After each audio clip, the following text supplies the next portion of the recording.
नमस्कार, मी डॉक्टर अमित काशीद, अष्टांग आयुर्वेद हॉस्पिटलच्या फिशर मुक्त जीवन या विशेष मार्गदर्शक व्हिडिओ मालिकेमध्ये आपल्या सर्वांचे सहर्ष स्वागत आहे. मित्रांनो, आज आपण एका अशा आजाराबद्दल बोलणार आहोत ज्याबद्दल समाजात उघडपणे बोलले जात नाही, पण ज्याला त्याचा त्रास होतो त्याचे जगणे अतिशय असह्य होते. सकाळी उठल्यापासून तर रात्री झोपेपर्यंत प्रत्येक मिनिटाला एक भयानक वेदनेचा सामना त्यांना करावा लागतो. शौचाला जाताना होणारी प्रचंड आग, कोमट पाण्यात तासनतास बसून राहावे लागणे, उठताना बसताना होणारा त्रास आणि उद्या सकाळी पुन्हा टॉयलेटला जावे लागणार या विचारानेच त्यांच्या अंगावरती काटा येतो. होय, आपण बोलतोय ॲनल फिशर बद्दल. अनेकदा रुग्ण आमच्याकडे येतात आणि म्हणतात, डॉक्टर, आम्हाला मूळव्याध झाला आहे, खूप आग होते. पण जेव्हा आम्ही त्यांची तपासणी करतो ना, तेव्हा लक्षात येतं की त्यांना मूळव्याध नसून फिशरचा त्रास झालेला आहे. अनेक लोक या दोन आजारांमध्ये गल्लत करतात, चुकीचे उपचार घेतात आणि आजार अजून वाढवून बसतात. म्हणूनच या पहिल्या भागात आपण अगदी साध्या सोप्या भाषेत समजून घेणार आहोत की फिशर म्हणजे नक्की काय आहे, तो का होतो, त्याची प्रमुख कारणे कोणती आहेत आणि तो मूळव्याधापेक्षा कसा वेगळा आहे. हा व्हिडिओ संपूर्ण पहा, कारण अर्धवट ज्ञान हे नेहमी आजार वाढवण्यास कारणीभूत ठरते. तर मित्रांनो, सर्वात आधी समजून घेऊया फिशर म्हणजे नक्की काय. आयुर्वेदामध्ये याला परिकर्तिका असे म्हटले गेले आहे. परी म्हणजे गुदभागाचा सभोवतालाचा परिसर आणि कर्तन म्हणजे कापल्यासारखी वेदना होणे आणि परिकर्तिका म्हणजे गुदप्रदेशी कात्रीने कापल्यासारखी तीव्र असह्य वेदना होणे म्हणजे परिकर्तिका. याला आयुर्वेदामध्ये शतपायू किंवा क्षतगुदा असे सुद्धा म्हटले आहे. आधुनिक विज्ञानामध्ये याला फिशर इन ॲनो असं म्हटलं आहे. तसेच याला anal fissure, anal ulcer, ulcer in ano, faecal ulcer असंही याची नावं आहेत. फिशर होण्यामागे सर्वात महत्वाचं कारण म्हणजे गुदमार्गाचं अति प्रमाणात ताणलं जाणं. याला आपण ओव्हर स्ट्रेचिंग असं म्हणतोय. आजच्या आपल्या गुदमार्गाच्या आतील भागावर अतिशय नाजूक असा एक लेअर असतो, त्याला आपण ॲनोडर्म असं म्हणतो किंवा त्याला म्युकोजल मेम्ब्रेन असंही म्हणतात. ही त्वचा अत्यंत संवेदनशील असल्यामुळे जेव्हा बद्धकोष्ठतेमुळे कठीण आणि कोरडा मल शौचाच्या वेळी बाहेर पडतो, तेव्हा गुदमार्गावरती अत्यंत जास्त प्रमाणामध्ये ताण आणि दाब निर्माण करतो.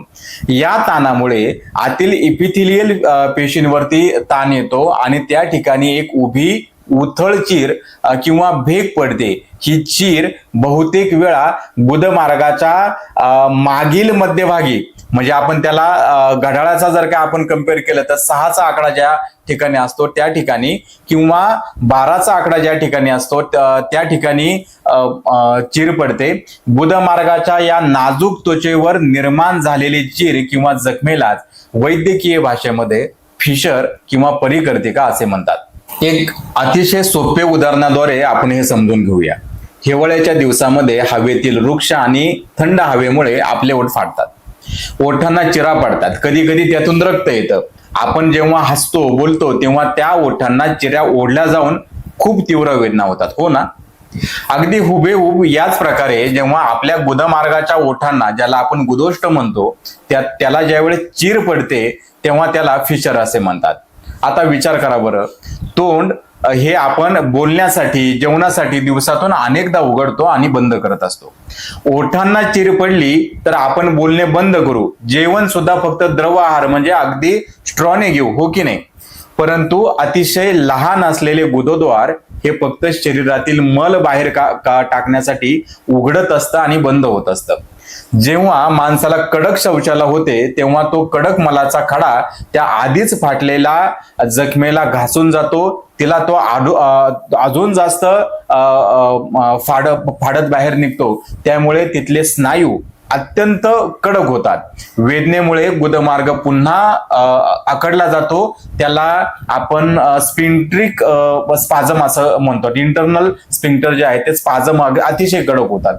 पुन्हा पुढच्या वेळेस ज्यावेळेस टॉयलेटला जाताना अजून जास्त त्रास होतो. त्यामुळे ती जखम सहज बरी होत नाही आणि रुग्ण वेदनेच्या चक्रात अडकतो. वयानुसार आणि लिंगानुसार याचे फिशरचे सुद्धा प्रमाण आहे. फिशर कोणत्याही वयामध्ये होऊ शकतो, परंतु तो तरुण आणि मध्यम वयातील व्यक्तींना सर्वाधिक आढळतो. स्त्रियांमध्ये हा आजार पुरुषांच्या तुलनेत अधिक प्रमाणात दिसून येतो. त्यामागे प्रसूतीनंतर येणारा जो काही ताण आहे, हार्मोनल बदल असतील, बद्धकोष्ठतेची प्रवृत्ती यांसारखे कारणे असू शकतात. फिशरचे स्थान म्हणजे ज्यावेळेस जी क्रॅक्स येते ती क्रॅक नक्की कुठं तयार होते गुदमार्गाला, तर गुदमार्गाची कल्पना आपण घड्याळाच्या डाईल बरोबर किंवा घड्याळाची जर काही केली तर घड्याळाचा 6चा जो आकडा आहे त्याला आपण मागील मध्यभागी म्हणू शकतो आणि 12चा जो आकडा आहे त्यावेळेस गुदद्वाराचा जो पुढील मध्यभाग आहे, मिड लाईन आहे, अँटेरियर मिड लाईन आपण म्हणतो, तर तो जर समजून घेतला तर पुरुषांमध्ये 90% फिशर हे 6चा आकडा ज्या ठिकाणी घड्याळामध्ये ज्या ठिकाणी असतात त्या भागावरती सगळ्यात जास्त फिशर असतात आणि 10% फिशर हे 12 o'clock पोझिशनला आढळतात. म्हणजेच पुरुषांमध्ये बहुतेक फिशर हे मागील मध्यभागी असतात, म्हणजे 6 o'clock पोझिशनला असतात, परंतु स्त्रियांमध्ये सुमारे 60% फिशर हे 6 o'clock पोझिशनला असतात आणि सुमारे 40% फिशर हे 12 o'clock म्हणजे 12चा आकडा ज्या ठिकाणी आहे त्या ठिकाणी आढळतात. म्हणजे स्त्रियांमध्ये मागील भागामध्ये फिशर जास्त असला तरी पुढील भागामध्ये म्हणजे 12 o'clock पोझिशन मध्ये असणारे फिशर सुद्धा हे तुलनेने जास्त असतात आणि त्यामुळे ते नीट करायला सुद्धा तितके अवघड जातात. मूळव्याध आणि फिशर यामधील पहिल्यांदा फरक समजून घेऊया. रुग्णांच्या मनात असलेला सर्वात मोठा संभ्रम म्हणजे त्यांना वाटतं मूळव्याध आणि फिशर हा एकच आहे का, तर याचे उत्तर बिलकुल सुद्धा नाही. हे दोन्हीही पूर्ण प्रकारे वेगळे आजार आहेत, त्यांचे उपचारही वेगळे आहेत. चला यातील मुख्य फरक आपण समजून घेऊया.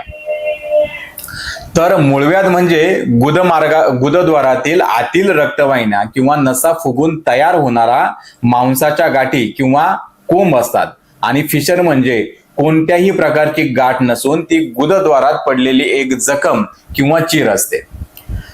अंतर्गत मूळव्याधामध्ये सुरुवातीच्या स्टेजला सहसा वेदना असतच नाहीत, फक्त रक्त काही प्रमाणामध्ये पडतं. फिशरमध्ये पहिल्या दिवसापासूनच अत्यंत प्रचंड, तीव्र आणि असह्य अशा वेदना आणि आग त्या ठिकाणी होत असते. तिसरी महत्वाची गोष्ट म्हणजे मूळव्याधामध्ये शौचाच्या वेळी रक्ताची पिचकारी उडते किंवा थेंब थेंब रक्त भरपूर प्रमाणामध्ये पडतं. फिशरमध्ये रक्तस्राव हा त्या प्रमाणात खूप कमी असतो. मलाला घासून किंवा टॉयलेट पेपरला लागून अगदी रेषेसारखं ताजं रक्त अत्यंत अल्प प्रमाणात काळसर रक्त दिसतं. त्यामुळे गुदभागात काहीही त्रास झाला की त्याला मूळव्याध समजून स्वतःच्या मनाने औषध खाणे पहिल्यांदा बंद करा. तो फिशर सुद्धा असू शकतो आणि याची ट्रीटमेंट ही पूर्णतः वेगळी आहे. वैद्यकीय दृष्ट्या फिशरचे 2 मुख्य प्रकार पडतात. हे समजून घेणे खूप गरजेचे आहे, कारण त्यावरूनच तुमचे उपचार ठरतात. पहिला म्हणजे ऍक्यूट फिशर. हा फिशरच्या सुरुवातीचा टप्पा आहे, जेव्हा एखाद्या व्यक्तीला अचानक 1 ते 2 दिवस खूप कडक शौचाला होते आणि गुदद्वार फाटते, तेव्हा त्याला ऍक्यूट फिशर असे म्हणतात. ही जखम नवीन असते, वरवरची असते. जर योग्य वेळी आहार बदलला आणि प्राथमिक आयुर्वेदिक औषधे जर घेतली तर हा ऍक्यूट फिशर अवघ्या काही दिवसांमध्ये पूर्ण प्रकारे बरा होतो. पण दुसरा म्हणजे क्रॉनिक फिशर. जेव्हा रुग्ण सुरुवातीच्या लक्षणांकडे दुर्लक्ष करतो, डॉक्टरांकडे दाखवत नाही, घरगुती उपाय करत बसतो किंवा मलम वगैरे लावून तात्पुरत्या वेदना थांबवण्याचा प्रयत्न करतो, तेव्हा हा आजार जुना होतो आणि 6 आठवड्यांपेक्षा जास्त काळ जर ती जखम बरी झाली नाही तर त्याला क्रॉनिक फिशर असे म्हणतात. यात ती जखम आत खोलवर जाते आणि तिथले स्नायू जास्तीत जास्त कडक होतात. तसेच फिशरचे अजूनही 2 प्रकार आहेत. एक म्हणजे प्रायमरी फिशर, याला सिंपल किंवा नॉन स्पेसिफिक फिशर असंही म्हणतात. हा सर्वात सामान्य प्रकार आहे, म्हणजे हा कॉमनली दिसणारा प्रकार आहे. या फिशरमध्ये जी फिशरची जी जखम आहे ती जी गुदम भागाची जो खालचा भाग म्हणजे जी डेंटेड लाईन आहे ती शक्यतो ओलांडत नाही. बहुतेक वेळा हा घड्याळाचा 6चा आकडा आणि 12चा आकडा ज्या ठिकाणी असतो त्याच ठिकाणी हा फिशर आपल्याला जनरली जाणवतो. बद्धकोष्ठता, कठीण मल किंवा गुदमार्गावरील ताण ही ह्या आजाराची म्हणजे या स्पेसिफिक कंडिशनची प्रायमरी फिशरची सामान्य कारणे आहेत. आणि योग्य औषधे, आहारातील बदल आणि अवघा स्वेद म्हणजे सीज बाथ आपण ज्याला म्हणतो, तर ह्या व्यवस्थित ट्रीटमेंट घेतल्यानंतर हा बहुधा खूप लवकर बरा होतो. आणि दुसरा सेकंडरी म्हणजे याला स्पेसिफिक फिशर असे आपण म्हणतो. हा फक्त एक साधा फिशर नसून एखाद्या गंभीर आजाराचं लक्षण म्हणून फिशर तयार झालेला असतो. यामागे म्हणजे असे काही आजार आहेत, त्या आजार झाल्यामुळं त्याचं सिम्पटम्स म्हणून हा फिशर दिसत असतो. हे कुठले आजार आहेत तर त्याच्यामध्ये इंटरस्टायनल ट्युबरक्युलोसिस आहे म्हणजे आतड्याचा क्षयरोग आहे, सिफिलिस असेल, अल्सरेटिव्ह कोलायटिस असेल, क्रॉन्स डिसीज आहे. अशा रुग्णांमध्ये गुदमार्गात एकापेक्षा जास्त चिरा दिसून येतात. काही वेळा फिशरच्या आसपास अवधानाच्या ज्या गाठी असतात ज्याला लिम्फोडेनोपॅथी आपण म्हणतो त्या सुद्धा हाताला लागतात. त्यामुळे एखाद्या विशिष्ट रोगाचा आपल्याला संशय येतो. अत्यंत क्वचित प्रसंगी गुदमार्गाचा जो कर्करोग आहे या आजारामध्ये सुद्धा फिशर सारखी लक्षणे निर्माण होऊ शकतात. तसेच काही रुग्णांमध्ये म्हणजे मूळव्याधाच्या ज्या शस्त्रक्रियेनंतर फिशर तयार होऊ शकतो. सेकंडरी फिशर म्हणजे हा जो स्पेसिफिक जो आपण फिशर सांगितला तो नक्की ओळखायचा कसा, कारण हा जास्त त्रासदायक असतो. सेकंडरी फिशर ओळखण्याची सगळ्यात महत्वाची बाब म्हणजे हा सामान्य जो प्रायमरी जो फिशर आहे तो 6 o'clock आणि 12 o'clock या पोझिशनवरतीच जास्त असतो. परंतु सेकंडरी फिशर अनेकदा या 2 ठिकाणांपासून इतरत्र कुठेही आपल्याला आढळताना दिसतो. याशिवाय तो नेहमीची जी औषधं आहे त्या औषध उपचारांना लवकर दाद देत नाही, त्यांना लवकर रिस्पॉन्स करत नाही. ही सुद्धा खूप महत्वाची गोष्ट ध्यानात घेण्यासारखी आहे. अशा वेळेस डॉक्टरांना फक्त फिशरवर उपचार न करता त्यातील जे मूळ कारण आहे म्हणजे कदाचित क्रॉन्स डिसीज असेल, अल्सरेटिव्ह कोलायटिस असेल किंवा ट्युबरक्युलोसिस म्हणजे टीबी, आतड्याचा टीबी किंवा सिफिलिस यांचा शोध घेऊन त्यांची औषधं देणं ही अत्यंत आवश्यक अशी गोष्ट असते. आता लक्षात घेऊया सेंटिनल टॅग म्हणजे नक्की काय. क्रॉनिक फिशरमध्ये ज्या जखमेला अगदी खालच्या टोकाला गुदद्वाराच्या बाहेर एक छोटी चामखीळ किंवा कातडी जमा झाल्यासारखा असा मांसल भाग वाढतो यालाच सेंटिनल टॅग किंवा गार्ड टॅग असं सुद्धा म्हणतात. जेव्हा हा टॅग बाहेर येतो तेव्हा रुग्ण 100% त्याचा असा समज होतो की त्याला मूळव्याधाचा कोंब किंवा मूळव्याधाचा मोड तयार झालेला आहे. पण मित्रांनो हा मूळव्याध नसून तुमच्या जुन्या फिशरच्या जखमेला शरीराने स्वतःचे रक्षण करण्यासाठी तयार केलेली एक सुरक्षा कवच आहे. हा टॅग आल्यावर केवळ औषधांनी फिशर बरा होणे कठीण जाते आणि तिथे विशेष आयुर्वेद उपचार घेण्याची गरज पडते. सेंटिनल टॅग हा का तयार होतो हे सुद्धा समजून घेणं गरजेचे आहे. तुम्हाला चीर पडलेली आहे, पेशंटला त्या ठिकाणी जखम निर्माण झालेली आहे आणि प्रत्येक वेळी मल हा त्याला घासून जात आहे. आता ही कंडिशन खूप दिवसांपर्यंत गेली तर शरीर सुद्धा ती जखम भरवण्याचा प्रयत्न करतेच ना, परंतु ती जखम भरली जात नाही कारण प्रत्येक वेळी मल त्या जखमेला घासून जातो आणि शरीर त्याला नीट करत असते, प्रत्येक वेळी मल घासून जात असतो आणि यामध्ये काय होतं त्या जी कड आहे ती जी चीर पडलेली आहे त्याच्या दोन्हीही भागांना एक त्वचा जमायला सुरुवात होते कारण शरीर ती नीट करण्याचा प्रयत्न करत असते आणि ती कडक जी त्वचा किंवा आपण त्याला चामखीळ म्हणतो त्याला सेंटिनल टॅग असं म्हटलं जातं. आता सगळ्यात महत्वाचा प्रश्न आहे फिशर का होतो. आता आपण व्हिडिओच्या सर्वात महत्वाच्या भागाकडे आलेलो आहोत. हा फिशर जो आजार आहे हा मुळात होतोच का, याची नक्की कारणे काय आहेत. जर तुम्हाला कारणे समजली तर तुम्ही हा आजार होण्यापासून स्वतःला निश्चित वाचवू शकता. किंवा झालेला आजार वाढण्यापासून तुम्ही स्वतःला रोखू शकता. बरोबर की नाही? तर पहिल्यात सर्वात मुख्य कारण म्हणजे बद्धकोष्ठता, सिव्हिअर कॉन्स्टिपेशन. जेव्हा आपण फायबर नसलेले, पचायला जड अन्न, वृक्ष अन्न ज्यावेळेस खातो तेव्हा मल आतड्यामध्ये सुकतो आणि अत्यंत कडक असा खडा तयार होतो. हा कडक आणि मोठा खडा बाहेर टाकण्यासाठी जेव्हा रुग्ण मलाशयावर अतिप्रचंड जोर लावतो, स्ट्रेनिंग करतो, तेव्हा गुदद्वाराची जी नाजूक त्वचा ही ताणली जाते, फाटते. हे फिशर होण्याचं 90% मुख्य कारण आहे. दुसरं म्हणजे जाठराग्नी मंदावणे, अपचन होणे, चुकीचा आहार यामुळे सुद्धा हा आजार होतो. आयुर्वेदामध्ये सर्व रोगांचं मूळ कारण हे मंद अग्नी असं सांगितलं आहे. आपण खालेलं अन्न जर व्यवस्थित जर पचलं नाही तर शरीरात आमदोष तयार होतो, जो बद्धकोष्ठता निर्माण करतो. आजकालची जीवनशैली म्हणजे रात्री उशिरापर्यंत जेवणं, रात्री जागरण करणं, अति तिखट खाणे, मसालेदार खाणं, तळलेले पदार्थ, जंक फूड असतील, मैदा किंवा चायनीज पदार्थ असतील, अति प्रमाणात चहा, कॉफीचे इत्यादीचे सेवन असेल, त्यामुळे गुदभागातील वृक्षता वाढते आणि त्यामुळे फिशर तयार होतो. तिसरं महत्वाचं कारण सततचे जुलाब किंवा अतिसार, म्हणजे ज्याला आपण क्रॉनिक डायरिया असं म्हणू शकतो. अनेकांना वाटतं की फक्त कडक शौचाला झाल्यावरतीच फिशरचा त्रास होतो, पण तसे नाही.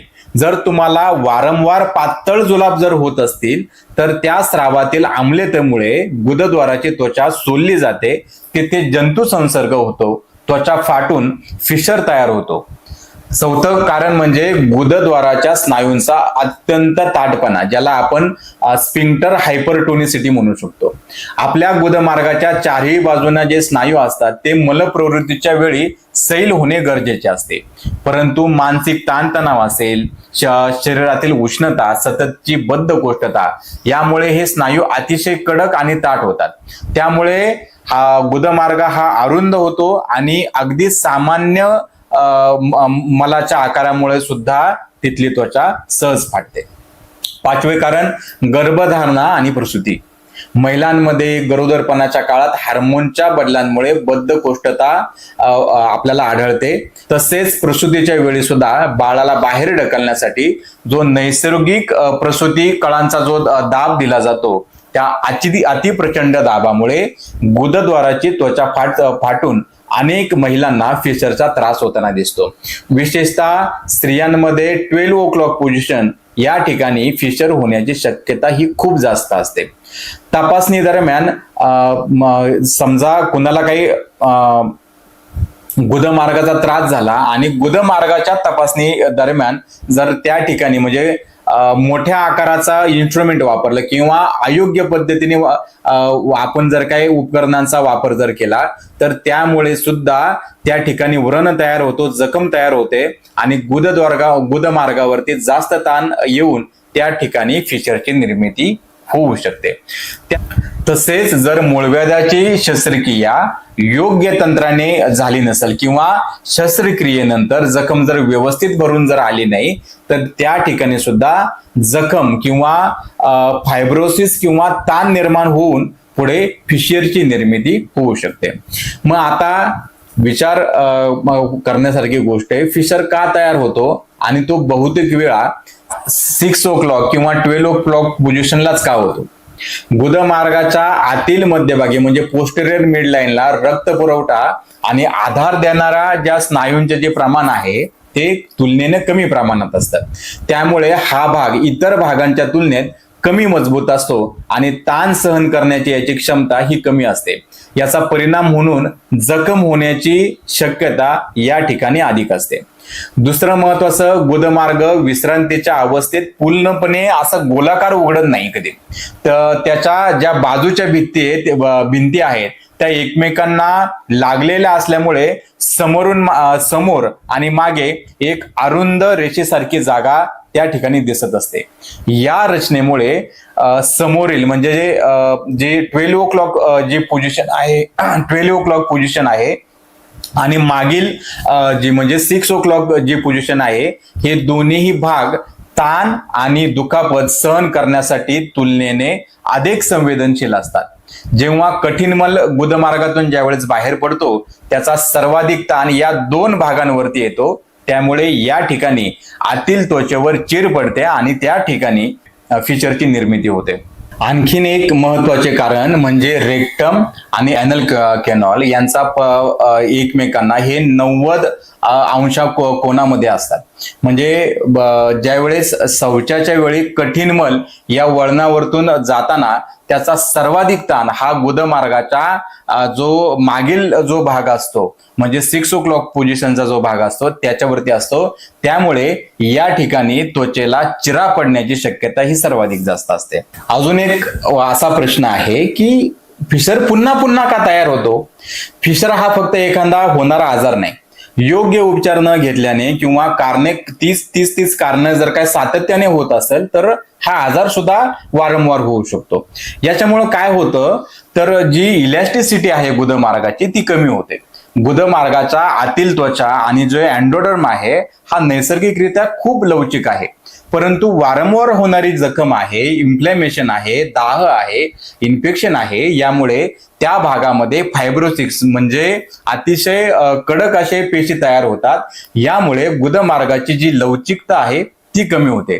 अशा वेळी जर काही शौच करताना गुदमार्ग जर पुरेसा ताणला जात नसेल आणि अगदी थोड्याशा दाबामुळे सुद्धा अशा वेळेस त्या ठिकाणी पुन्हा पुन्हा चीर पडते. त्यामुळे फिशर वारंवार होण्याची जी शक्यता आहे ती वाढते. त्याचबरोबर पोट साफ करण्याचे जे औषधांवरती सुद्धा या गोष्टी अवलंबून आहेत. काही रुग्णांना नियमितपणे जुलाबाची किंवा पोट साफ करणारी औषधं घेण्याची सवय असते, त्यामुळे नैसर्गिक शौचक्रिया बिघडू शकते आणि रेक्टम आणि ॲनल कॅनॉल यांच्या कार्यामध्ये बदल होऊन आकुंचन म्हणजे जे स्पाझम आहे, कॉन्ट्रॅक्शन आहे हे त्यामुळे वाढतात. आणि अशा परिस्थितीत जर एखाद्या दिवशी कठीण मल तयार जर झाला तर तो बाहेर पडताना आधीपासून असलेल्या जखमेवर किंवा भरून आलेल्या फिशरच्या जागेवर जास्त दाब निर्माण करतो. परिणामी ती जागा पुन्हा फाटते आणि फिशरची पुनर्निर्मिती होते, रिओकरन्स होतो. तर मित्रांनो, आजच्या या पहिल्या भागात आपण पाहिले की फिशर म्हणजे नक्की काय आहे, तो मूळव्याधापेक्षा कसा वेगळा आहे आणि तो कोणत्या कारणांमुळे होतो. थोडक्यात सांगायचं तर फिशर हा तुमच्या पचन संस्थेच्या बिघाडामुळे गुदद्वारामध्ये निर्माण झालेला एक व्रण म्हणजे जखम आहे. एक गोष्ट लक्षात ठेवा, फिशर हा लपवण्याचा किंवा घाबरण्याचा आजार निश्चित नाही. जर तुम्ही योग्य वेळी याची कारणे जर शोधून काढले, त्याच्यावरती जर उपचार केले तर शस्त्रक्रियेशिवाय सुद्धा हा आजार पूर्णपणे बरा होऊ शकतो. पुढच्या भागामध्ये आपण पाहणार आहोत फिशरची लक्षणे आणि रुग्णाच्या आरोग्यावर होणारे त्याचे गंभीर परिणाम. शौचाच्या वेळी नक्की कशी वेदना होते, रुग्ण भीतीच्या चक्रामध्ये कसा अडकतो आणि फिशरमुळे त्याच्या शरीरामध्ये इतर कोणते आजार उद्भवू शकतात याची सविस्तर माहिती आपण पुढील व्हिडिओमध्ये पाहणार आहोत. तो भाग पाहायला सुद्धा विसरू नका, कारण आरोग्य ही संपत्ती आहे आणि आयुर्वेद ही ती जपण्याची संस्कृती. आपण ही संस्कृती एकत्र जगायला हवी, नाही का? तुम्ही या प्रवासाचा भाग आहात ही आमच्यासाठी आणि अष्टांग टीमसाठी खूप मोठी प्रेरणा आहे. हा व्हिडिओ तुम्हाला कसा वाटला हे आम्हाला कमेंट बॉक्समध्ये नक्की सांगा. व्हिडिओ आवडला असेल तर लाईक करा आणि जर मनाला भिडला असेल तर तुमच्या मित्रमैत्रिणींना नक्की शेअर करा. चॅनल अजूनही सबस्क्राईब केलं नसेल तर झटकन पटकन करून ठेवा, कारण एखादं आरोग्यदायी ज्ञान कोणाचं जीवन बदलू शकतं. आयुर्वेदाचं खरं ज्ञान आणि आरोग्याचं खरं समाधान आपण एकत्र सहजपणे आणि मनापासून शोधत राहू. आणि हो, जर तुम्ही फिशर, मूळव्याध किंवा भगंदर किंवा कोणत्याही गुदमार्गाच्या उपचारासाठी किंवा तज्ञ वैद्यकीय सल्ल्यासाठी संपर्क साधू इच्छित असाल तर निसंकोचपणे खालील क्रमांकावर कॉल करा. तुमच्या विश्वासाबद्दल मनापासून खूप खूप धन्यवाद. सुरक्षित राहा, निरोगी राहा. धन्यवाद.